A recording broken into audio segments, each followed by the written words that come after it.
Hello YouTube, how's everyone doing? It's Professional here. So today I have another honest discussion video for you guys. And how I do these honest discussion videos is I make a poll about a controversial topic, I let you guys vote in it, and then about a week later I take a look at the poll, I read comments from all sides, and I give my thoughts and opinions on it as well. So this topic was, should Rockstar stop adding weaponized and futuristic vehicles to the game?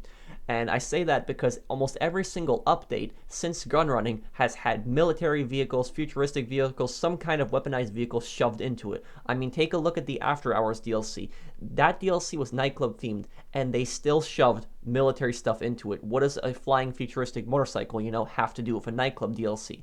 And that's what scares me about the casino DLC. While the casino DLC seems fun, it's probably going to be a great update, I'm scared what kind of other vehicles they could shove in there. Because if one vehicle like the Oppressor Mark II can change GTA, what's going to happen if they add something even more powerful than the Oppressor Mark II? So to be fair to everyone, I decided to include as many options in this poll as I could, and I added stop adding weaponized and futuristic vehicles, focus on crime. For people that just want to focus on the crime aspect, that's what I personally believe, that's my opinion. I want GTA to focus on the crime aspect of the game. I don't want it to focus on this militarization, this warlord gameplay.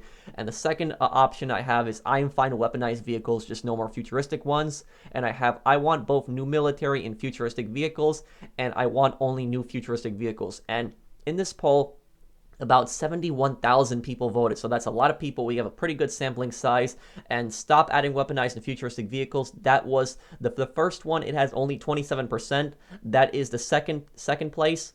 First place is most people, they're fine with weaponized vehicles. They just don't want any more futuristic ones. I get that. People are okay with the military stuff. They just don't want overpowered vehicles in the game. That's understandable. And people that want both military and futuristic vehicles in the game, 17%, pretty low there, but the lowest are people that only want futuristic vehicles. So 20% out of 71,000 people, so 4 out of 5 people don't want to see any kind of futuristic vehicles added to the game. So when people tell you that a lot of people want futuristic vehicles in the game, you can show them this poll to counter that. So we're going to be reading 10 comments, and I'm going to try to find comments from all sides. I'm going to be fair to everyone. And whatever opinion you have, because I know there's going to be a lot of different opinions on this video, whatever opinion you have, please be respectful of others. That's the only thing I ask, because the moment that you insult someone, the moment you call someone stupid for not having the same opinion as you, you pretty much lost the argument. So let's start the video here, and let's read some comments. Starting off with our first comment, it is from Corrupt Chaos, and it is actually one of the highest rated comments with 212 likes. And Corrupt Chaos says, crime element is why I bought GTA, not for stupid flying broomsticks. And when he says broomstick, he's referring to the Oppressor Mark II. That is a term a lot of people use for the Oppressor Mark II.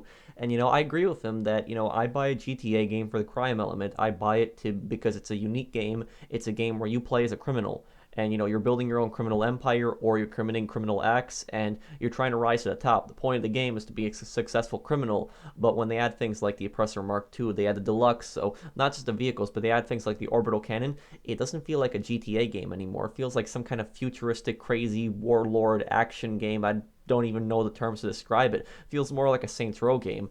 And I play GTA because it's a GTA game, not because it's Saints Row. Our next comment is from Cheesebot9000 Unofficial YouTube Police, and Cheesebot says, I started playing a year and a half ago. I've grinder like hell, no glitch, no shark card, all the way to 375 million total. Just because some people can't afford to counter the futuristic weapons doesn't mean those who can afford them shouldn't be able to enjoy more of them. And I replied back to him about a week ago, and I said, what do you mean by counter? The Oppressor Mark II has no real counters. It wins almost every fight, and it's so easy to spawn and spam.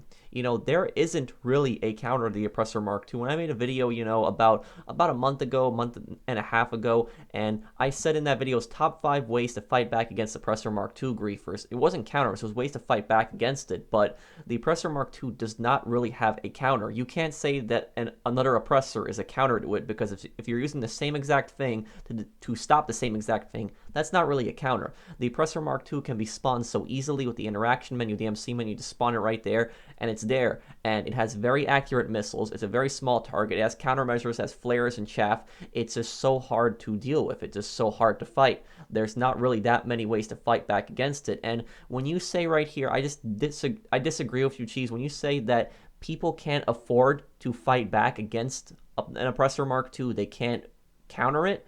What do you mean by that? I have over $700 million. I have plenty of money in this game. I have almost all the weaponized vehicles in this game, and the Oppressor Mark II gives me problems and gives a lot of people problems. Somebody can just passive pop with that thing, go into passive mode, wait a minute, then get out of passive mode, blow someone up, or they could use Ghost Organization with the Oppressor Mark II and go after people. There isn't really much of a counter to this type of vehicle. Our next comment is from the Man, and he says, I can appreciate vehicles that change the meta slightly and offer new experiences, especially if they are fast or allow you to get around the map quickly. If the Oppressor didn't have weapons, it would have been one of the best additions to the game, but unfortunately, it's been misused to the point of toxicity. I don't like the Oppressor Mark II, I'll be honest, because just the futuristic theme of it, I don't like that. I feel like it doesn't have a place really in a Grand Theft Auto game. It feels weird. But on the other hand, I can see your point completely here. If that thing didn't have weapons, then it wouldn't be that much of a problem. A lot of people wouldn't be pissed off. They wouldn't be talking about it if it didn't have weapons. And I know I'm going to have people in the comments section saying, but what about people that want to use the Oppressor Mark II for grinding? They want to use it for help in missions. They want to use it to get around the map. I'm not denying it's helpful for grinding. It's definitely one of the best vehicles in the game for grinding, even though I don't use it myself. You can get around the map pretty quickly. The missiles are very helpful in missions, but why don't you compromise? Why don't you do it to make both people happy? What you can do is you can do it so that the Oppressor Mark II can lock onto NPCs, enemies, and missions. That way it can still be used for grinding. You can still use it to get around the map. No speed difference, but it cannot lock on the players. You actually have to manually aim when you're fighting players. If they had something like that in the game, I think that would be a counter. And, people that would be complaining about something like that, they probably wouldn't like that because they wouldn't be able to kill players, but you could still use it for grinding if you can lock on the NPCs. Moving on, we have a comment here from Yoshi Cage Kira. And Kira says, I'll be honest, I'm in love with the idea of tanks and helicopters in GTA 5. I love the Warlord aspect and feel that it does have a spot in GTA. I also feel that annoying futuristic vehicles hinder my ability to enjoy blowing up cars and cops with some stupid instant kill missile doesn't have its spot in GTA. As far as I'm concerned, they can make any vehicle as long as it fits the time frame in the game, also known as Apaches and tanks, not oppressors and deluxe. So, I'm not a fan of any more military or weaponized vehicles, but I would much rather it be weaponized and military vehicles than futuristic stuff, because I don't feel like the futuristic stuff has a place in GTA. And if they have to add some kind of weaponized vehicles to the game, add naval. Add naval weaponized vehicles. Just don't do any futuristic stuff, because naval, we haven't really had that. We had Smuggler's Run with the air, but, I think a naval DLC, a lot of people would like to see that. I probably would like to see it myself, even though I'm not the biggest fan of the military vehicles, but if they have to do a military update, I would much rather be naval. I think that they could pull off something good there. Next comment here is from I don't know why this is real. Okay, so honestly, yes, weaponized vehicles are an issue in online, but it's also the people that use them in malicious ways that are the problem. It makes no sense why Rockstar added the Mark II in After Hours and not into a futuristic or military-based DLC, but I still believe that the issue is the people that use them in destructive ways, not the vehicle itself. And as long as they keep the vehicles on theme with the update's general theme, I'm fine with it. Well, yeah, you addressed one of the points that I made also, where they put in military stuff into almost every DLC now. It's military and futuristic stuff. Even if the DLC does not have any kind of military theme to it. I mean, you look at After Hours, you look at the nightclub DLC, that was a nightclub DLC, but yet we had a B-11 attack jet and an Oppressor Mark II added in with it. What does an Oppressor Mark II have to do with a nightclub update? Doesn't really have anything to do with it. And that's what scares me about the casino update, is yes, the casino update is probably going to be a good update. It's probably going to be one of the best updates that we're going to have. But at the same time, I'm scared if they're going to shove some kind of crazy military futuristic vehicles into it. We don't know. And, addressing your other point, you say that it's not the problem of the vehicle, it's the problem of the people that use it. I agree with you. I half agree with you. It is the griefers. They are a problem, and if people didn't grief, the Oppressor Mark II wouldn't be annoying if people weren't using it to kill people. But it's also the fault of the vehicle being in the game. And these people, if they didn't have the Oppressor Mark II, if they didn't have the orbital cannon, they didn't have these type of vehicles, they would still be griefing. There's no doubt in my mind, I'm not denying that. They would still be griefing, they would still be killing people for no reason, they would still be destroying cargo, but when they have something like the Oppressor Mark II, it makes it much easier for them to grief. It makes it much easier for them to destroy cargo and do all these cheap tactics like passive pop and all of that other stuff. Like, take a look at jets, for instance. Before the Oppressor Mark II came out, a lot of people were abusing jets. They were using the Hydra. They were griefing so much of it. I remember people would always complain about Hydra griefers. That's what people would always say. They would say Hydra griefers every lobby. And, you know, they were right to a degree because every major lobby you joined, you almost saw one person to Hydra griefing in that lobby. But you know what ended it? What ended it is when the explosive rounds were brought in. When the explosive rounds were brought in, Hydras were not a problem anymore. But then people started griefing with the Oppressor, the next vehicle, and gun running. And that started being annoying.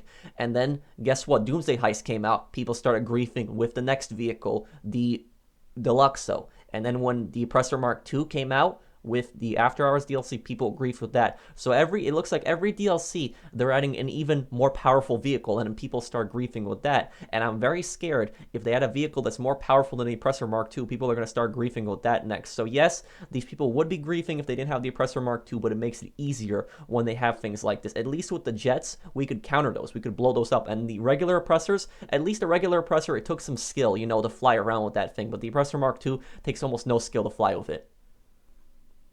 Our next comment coming up is from Near the Heart, and Near the Heart says, I like the futuristic vehicles. I did like the Oppressor 2. Yes, the Oppressor 1 is better in regards of boost and speed. My love for the Oppressor 2 is strictly that it's a flying bike. I hate the overpowered missiles on it, as they are overpowered against other players, but they do make running certain missions a hell of a lot easier. You know, I agree with you. Just like I said earlier, there is no doubt that the Oppressor Mark II does help with grinding. It definitely is one of the best vehicles for getting around the map. Very easy to spawn it, very simple. You just fly right to that area. Also, the missiles help with grinding missions, blowing up NPCs. But on the other hand, even though it is very helpful with grinding, you can't look at all the good with it, but then ignore the bad also. You have to look at both sides. I'm not a fan of the Oppressor Mark II. I don't use it. I don't like it, but I admit to the good it does also. I admit to the fact that it helps with grinding and makes missions easier. But also, people also have to be willing to point out the bad, like the griefing and the annoying spam in PvP with it. Moving on, our next comment is from Cookie Neutro, and Cookie says, futuristic vehicles are taking over the game. I feel I'm the only one that ever drives an actual car, and I'm level 351, and I do that to go back to the good old days. They need to stop getting added, as I'm brutally attacked by Oppressor Mark IIs, whether I'm selling, resupplying, or minding my own business driving around. I am fine with more weaponized vehicles like jets and helicopters, but stop adding futuristic vehicles. I do use the Mark II to get around the map, or when someone engages me, but make the game more safer and add weaponized vehicles. And he addresses a very good point here, which is, you know, about the cars. Remember back in the day when people would drive cars around the map? Sure, it was harder to get from point A to point B, but, you know, at least there was a point to driving vehicles. At least there was a point to owning different types of vehicles. But now, do you see people driving cars as often? I almost never see people driving cars as often as I did back in the day. People are either on the Oppressor Mark IIs, they're either in Buzzards, or some kind of other vehicle. At least the Buzzard was there since day one, but I see so many Oppressor Mark IIs just flying around the map, and, you know, I wonder to myself, what is the point of purchasing any kind of car? Is it just for cosmetics? Because nobody's going to be driving these vehicles around. Even me, I don't drive cars around as often as I used to because I'm just using all these other weaponized vehicles. I'm using the Buzzard, I'm using the regular Oppressor, I'm using the Thruster Jetpack to get around, and I'm doing it because it's just so much faster to get around. It's helpful, but at the same time it's getting away from using any other vehicle in the game. What's the point of using all these other vehicles when you could just spawn an Oppressor and just get around easy? What's the point of cars then at that point, right? Next, we have a comment from Spaceman, and Spaceman says, all I want to be in GTA Online is a criminal. That's why I'm still playing this game after so many years. There are so many futuristic shooter games out there, but no other game can offer you what GTA Online offers, and that is living as an outlaw. I know Rockstar wants to get some people excited by adding new styles of gameplay to GTA Online, such as military style, but what makes GTA such a record-breaking series is that it offers you the feeling of living as an outlaw and criminal. Anyway, that's my view, and I understand it if some people disagree with me.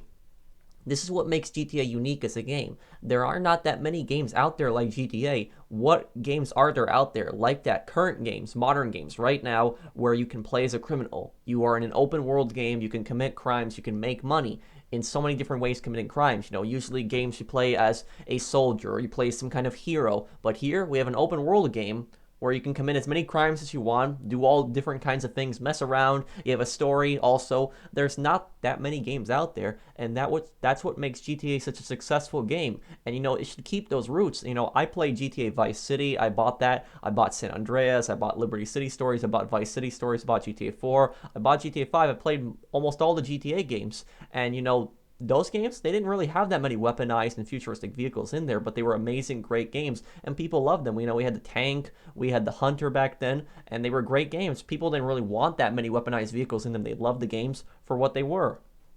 Next, we have Kill Bill Grill, and Kill Bill says, it's too late anyway, I'd be fine with just military stuff, I like it, and it's not game breaking in my opinion. The problem is that Rockstar's approach to balancing the game is adding stuff that's even more overpowered. Oppressor Mark 1, we need something to counter that. Oppressor Mark 2, that's the whole problem. There used to be many vehicles for many different situations, but the new ones are godlike in almost any way. Oppressor Mark 2, fast, agile, spawns right next to you, super aggressive homing missiles, small and hard to hit countermeasures.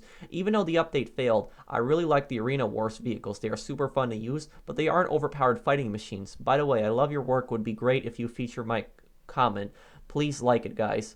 So, he raises a very good point with the arena vehicles. Arena, one thing that I will add on to your comment, Kill Bill, is the arena was extremely overpriced. I think we can both agree on that. A lot of the vehicles were very overpriced, but they weren't overpowered. There was nothing overpowered or broken in the Arena Wars. I didn't have problems with any of the vehicles. I don't think any vehicles in that DLC are overpowered.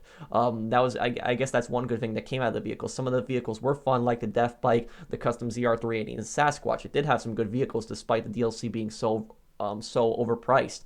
But with the vehicles that you were saying earlier, like the Oppressor Mark II, they add vehicles like that to the game, there's almost no ways to counter it. There's no way to fight back against it. When they used to have jets back in the day, they added the explosive rounds of gun running, and that was to counter the jets. People don't jet grief as much anymore because anybody can take out an explosive sniper rifle and just take down a jet in 2 shots. That's it. That's the counter. The Oppressor Mark II doesn't have a weapon that you can just take out of your hands, and that's the counter right there. It needs some kind of weapon. And adding a new vehicle to counter the Oppressor Mark II might break the game even more because that vehicle might be even more overpowered. We need some kind of, extra weapon, like, when we were talking previously in the last Honest Discussion video about a Mark II homing launcher, possibly something like that. If an explosive sniper, counter the jet, and the explosive rounds, they're not really that broken. I very rarely get killed by them. Explosive rounds counter jets, we could get some kind of handheld weapon in our hands. We could just take that out, blow up Oppressor Mark IIs, no problem. That would be the counter, and it would probably end the Oppressor Mark II epidemic. And the final comment is from XXM83XX, and XX says, GTA 5 Online has been losing its roots, focusing on crime. It's become a whole new game compared to how it was when it was first released. I think Rockstar needs to cuff off with adding of futuristic items, vehicles into the game. In my opinion, it doesn't make the online experience as enjoyable as when it first started years ago. However, it's still a very good game, and I don't see it dying anytime soon. You know why GTA Online will not die anytime soon? GTA Online is not going to die until GTA 6 comes out. A year from now, I'm fully confident they will still be full lobbies that we could join, no problem. There's still going to be a ton of people playing this game a year from now after this video is made. So the reason that GTA Online will not die is because, like I said, it has no competitors. There are no games out there that are like GTA. There is no competitor to GTA. The competitor to Call of Duty is Battlefield. The competitor to Gran Turismo is Forza. The competitor to Fortnite is PlayerUnknown Battlegrounds. These games have competitors, and both games, they have a ton of players playing them. But GTA, it has no competitors. So anybody who wants to play an open world game where you play as a criminal, is going to be playing GTA. Red Dead Redemption, I don't really count as a competitor because it's made by the same people, and it takes place in a different time period. But GTA, there is no other alternative to that game, and that is what made GTA Online such a successful game. It's an open world game where you don't have a specific objective. You can do what you want. You can explore the map. You can earn money in the game. You have a lot of customization, clothes, cars. You can buy different types of properties, all endless things that you can do. You have a large map, and that's what people love about the game. And I really hope that GTA does not forget that. Does not forget the crime feel of the game, the feeling of being a criminal. I really hope that they keep that in mind. And that is the message right there. In that is that this game is unique, and they should keep it that way. And these vehicles, some are helpful, but some can be annoying, and some can also take away from that criminal feel of the game. So I hope that you guys enjoyed this video. Let me know what you think down below. I'll try to answer as many people as I can. If you enjoyed the video, drop a like. If you're new to my channel and enjoy my content, then subscribe. And I'll see you guys on the next one. Take care, everyone.